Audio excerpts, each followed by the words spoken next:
नमस्कार, स्वागत है आपका जीवन 24 के डिजिटल प्लेटफॉर्म में और मैं हूं आपके साथ रीशु चौधरी।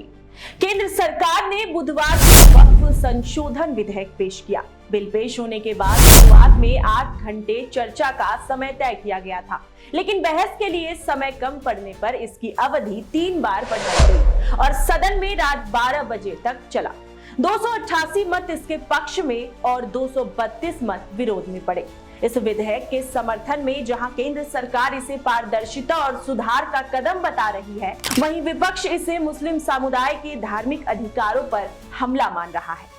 संसद में इस मुद्दे पर गर्मागर्म बहस हुई, जहां गृह मंत्री अमित शाह ने कांग्रेस पर वोट बैंक की राजनीति करने का आरोप लगाया, तो वहीं एआईएमआईएम प्रमुख असदुद्दीन ओवैसी ने इसे असंवैधानिक बताते हुए लोकसभा में बिल की कॉपी फाड़ी।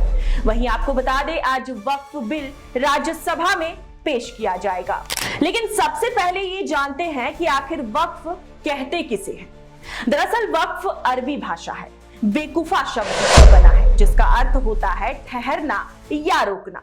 कानूनी शब्दों में समझने की कोशिश करें तो वक्फ उसे कहते हैं। इस्लाम में कोई व्यक्ति जब धार्मिक वजह से या ईश्वर के नाम पर अपनी प्रॉपर्टी दान करता है तो इसी प्रॉपर्टी को वक्फ कर देना यानी कि रोक देना कहते हैं। फिर चाहे वो कुछ रुपए हो, प्रॉपर्टी हो या घर हो या जमीन, दान की गई इस प्रॉपर्टी को अल्लाह की संपत्ति कहा जाता है और अपनी प्रॉपर्टी वक्फ को देने वाला इंसान वकीफा कहलाता है। वकीफा द्वारा दान दी गई या वक्फ की गई इन संपत्तियों को बेचा नहीं जा सकता। इसका उपयोग धर्म के अलावा किसी और मकसद के लिए नहीं किया जा सकता। कहा जाता है कि मुस्लिम धर्मगुरु पैगंबर मोहम्मद के समय 600 खजूर के पेड़ों का एक बाग सबसे पहले वक्फ किया गया था और उससे होने वाली कमाई से मदीना के गरीबों की मदद की जाती थी। अब जानते हैं कि भारत में वक्फ की परंपरा कब शुरू हुई, तो बता दें कि इसका इतिहास 11वीं सदी में दिल्ली सल्तनत के समय से जुड़ा है और भारत में आजादी के बाद 1954 में पहली बार वक्फ एक्ट बना था और फिर साल 1995 में इस एक्ट में कुछ संशोधन किए गए थे।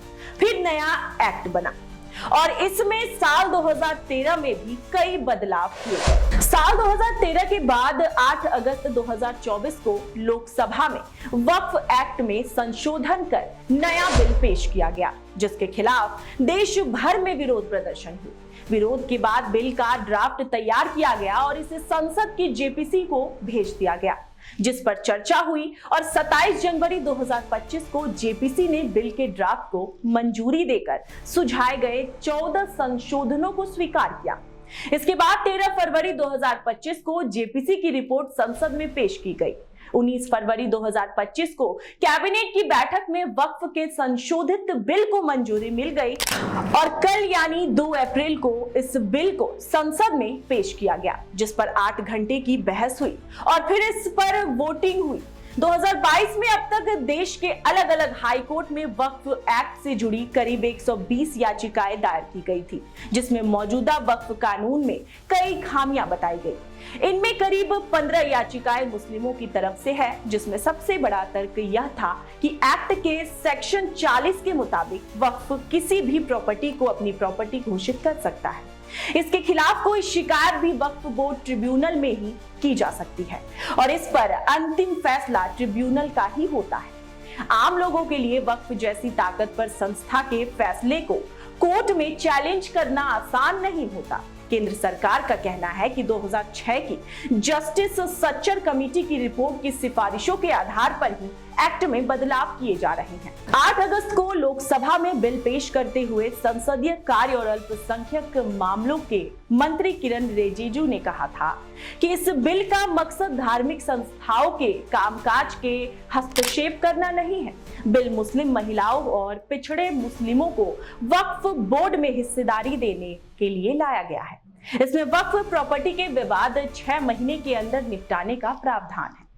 इनमें वक्फ में भ्रष्टाचार जैसे मुद्दों का हल निकलेगा। देश और दुनिया से जुड़ी ऐसे ही तमाम खबरों को जानने के लिए आप बने रहिए हमारे साथ और देखते रहिए जीवन 24 का डिजिटल प्लेटफॉर्म।